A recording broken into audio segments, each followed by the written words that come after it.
Shalom, selamat pagi siswa-siswi SMA Kristen Terang Bangsa. Puji syukur kita panjatkan kepada Tuhan karena kasih-Nya masih memelihara kita sampai hari ini. Mari saya mengajak kita semua bersama-sama memuji Tuhan. Kita percayakan hidup kita hanya kepada Tuhan. Apapun yang kita alami, apapun yang terjadi dalam hidup kita, semua dalam genggaman tangan Tuhan. Dan ketika hidup kita dalam genggaman tangan Tuhan, percayalah Tuhan merancangkan kehidupan yang baik. Tuhan merancangkan kebaikan demi kebaikan dalam hidup kita. Bapa, di dalam nama Tuhan Yesus Kristus, kami mengucap syukur untuk pagi hari ini. Mengucap syukur untuk semua yang baik yang Tuhan sediakan bagi kami. Kami mau memuji nama-Mu. Kami mau bersyukur kepada-Mu Tuhan, sebab Engkau baik bagi kami Tuhan. Terima kasih Tuhan. Dari semula Kau tetapkan hidupku dalam tangan-Mu, dalam rencana-Mu Tuhan. Rencana indah telah Kau siapkan bagi masa depanku yang penuh harapan.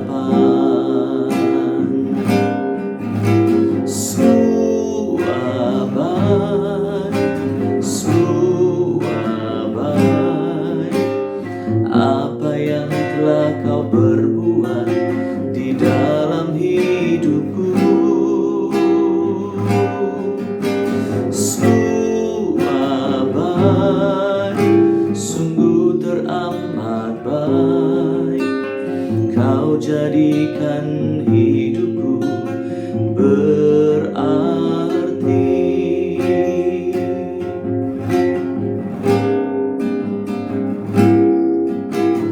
Dari semula telah Kau tetapkan hidupku dalam tangan-Mu, dalam rencana-Mu Tuhan.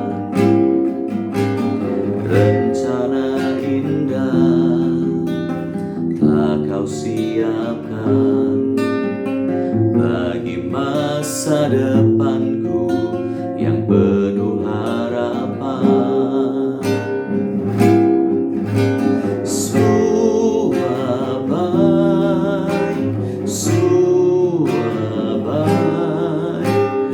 Apa yang telah Kau berbuat di dalam hidupku,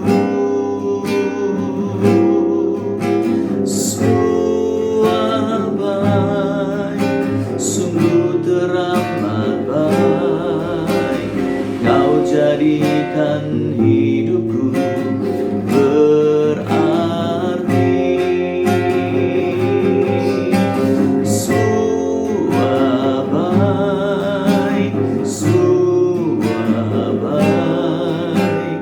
Apa yang telah Kau berbuat di dalam hidupku,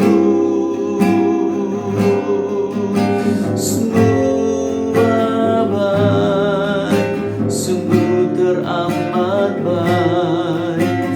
Kau jadikan hidupku berarti. Dengan segenap hati katakan, semua baik.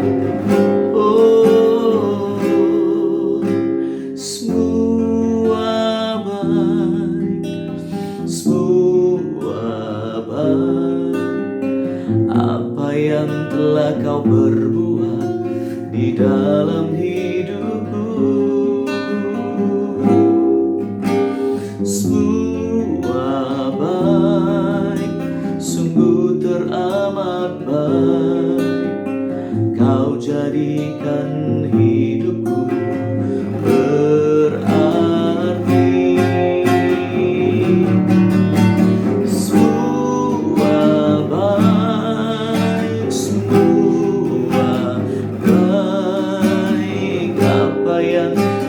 Kau berbuat di dalam hidupku, semua baik, sungguh teramat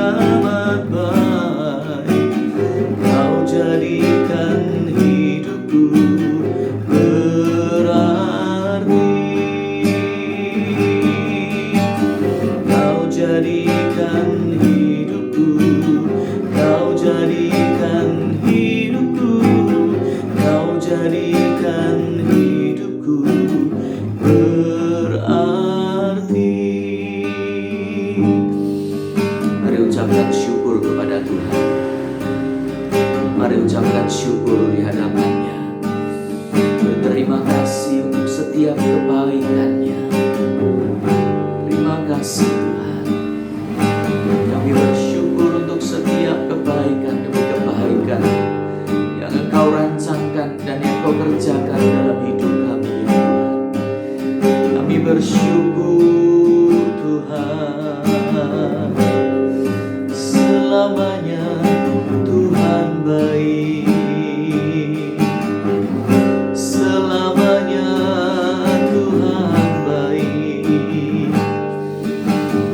Selamanya Tuhan baik. Tak pernah Kau rancangkan yang buruk bagi kami, Tuhan. Tak pernah Kau rancangkan yang jahat bagi kami, ya Tuhan, Allah kami yang hidup. Terima kasih Tuhan. Semua baik, semua baik. Apa yang telah Kau perbuat di dalam hidupku, semua baik, sungguh teramat baik. Kau jadikan hidupku berarti. Kau jadikan hidupku, Kau jadikan hidupku, Kau jadikan hidupku berarti. Kami mau bersyukur terus kepadamu Tuhan sepanjang hidup kami. Dalam sepanjang hidup kami, Engkau selalu baik. Engkau merancangkan yang baik dan Engkau kerjakan yang baik. Sebentar kami mendengarkan firman-Mu, urapi hati kami, telinga kami, pikiran kami, untuk mendengarkan sabda Tuhan.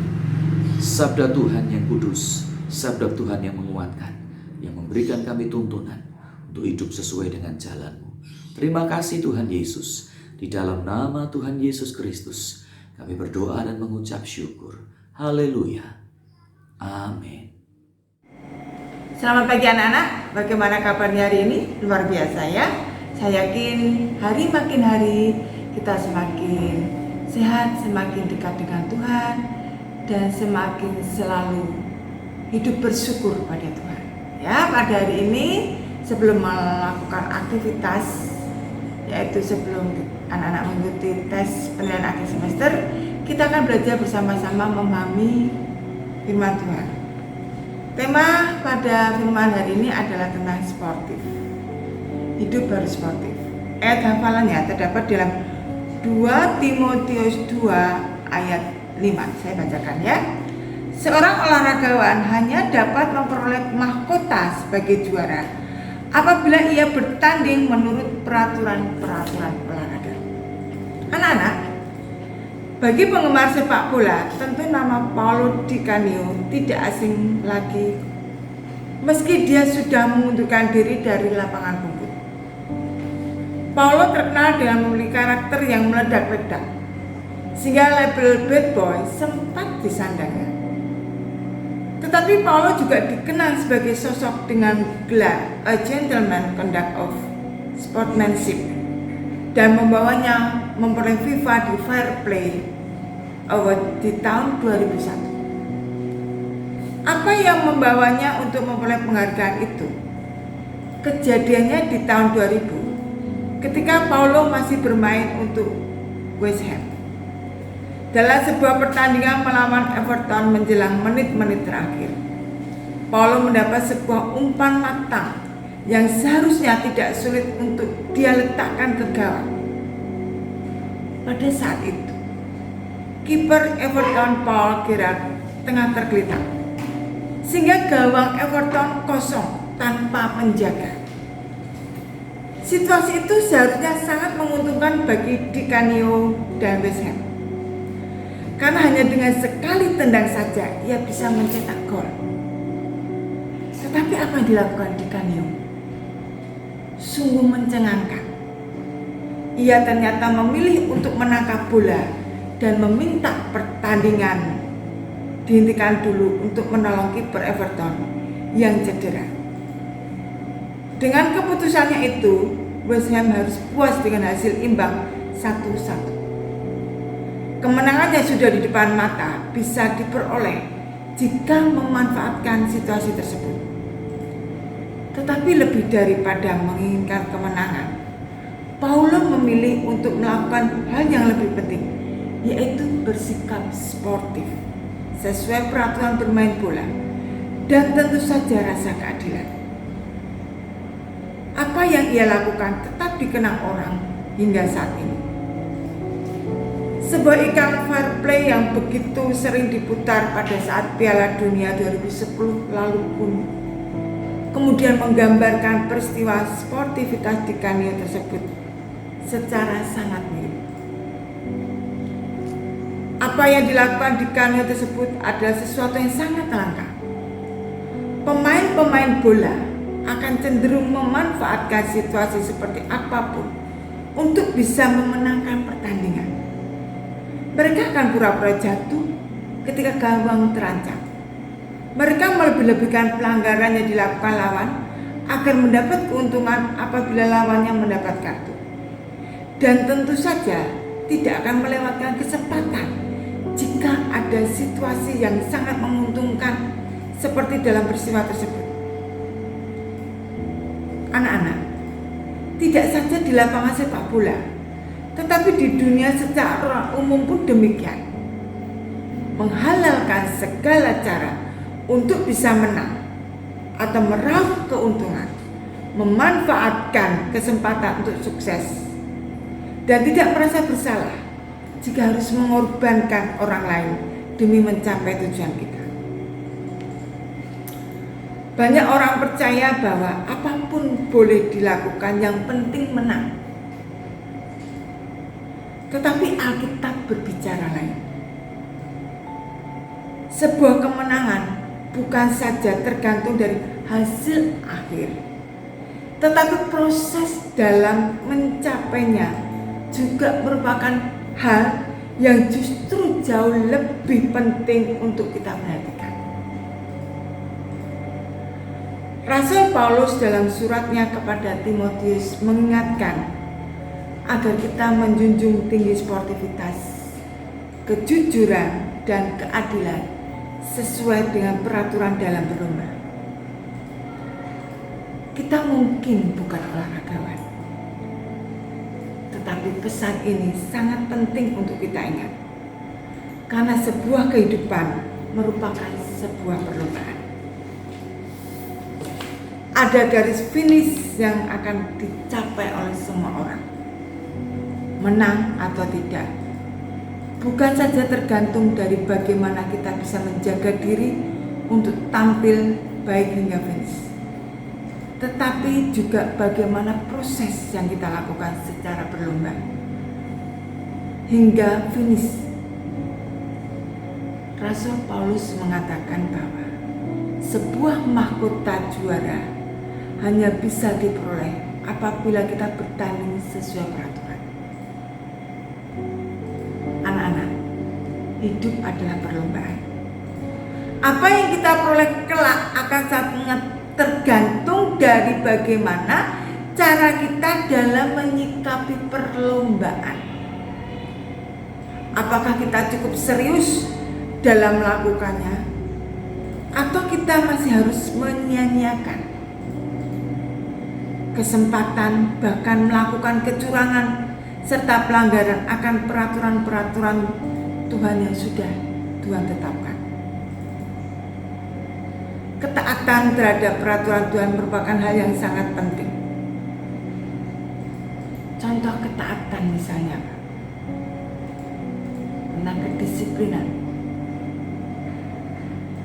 tentang kejujuran, tentang keadilan. Nah, itu semua itu kita belajar. Itu peraturan-peraturan yang sudah ditetapkan. Bagaimana kita mentaati peraturan? Kita harus banyak membaca Alkitab, mengerti kehendak Tuhan. Apa saja yang sudah diatur oleh Tuhan, ini merupakan peraturan-peraturan. Ya. Tuhan Yesus menang bukan karena melalui membumi hanguskan orang-orang yang jahat, tetapi justru karena ketaatannya terhadap kehendak Bapa. Apa ketaatan Tuhan Yesus? Yaitu ketaatan dia rela disalib untuk menebus dosa-dosa manusia. Ini bisa menjadi gambaran yang jelas bagi kita untuk memperhatikan betul bagaimana cara kita untuk mencapai keberhasilan, sehingga kita bisa mencapai garis akhir. Belajar untuk mencapai sebuah keberhasilan harus dengan sportivitas, harus dengan kejujuran. Jangan sekali-kali kita berbuat yang tidak jujur, karena itu menyakiti hati Tuhan. Berarti kita hidup tidak sesuai dengan peraturan-peraturan yang Tuhan sudah sediakan, yang Tuhan sudah tetapkan, sehingga kita gagal mencapai garis akhir. Saya yakin hingga hari ini Paulus merasa sangat bangga mengambil keputusan bersikap sportif waktu itu, yang membuatnya dikenang banyak orang dan tercatat dengan tinta emas dalam sejarah penerima Fair Play Award. Marilah kita melakukan hal yang sama agar nama baik kita selalu dikenang orang. Meski itu mungkin terlihat merugikan pada saat ini, namun suatu ketika kita akan tersenyum bangga telah mengambil sebuah keputusan yang tepat. Sportivitas merupakan sikap yang menjunjung tinggi aturan dan taat kepada aturan, yang justru lebih bernilai ketimbang sebuah kemenangan itu sendiri. Ketika dunia berpikir bahwa adalah wajar untuk melakukan apapun asal menang,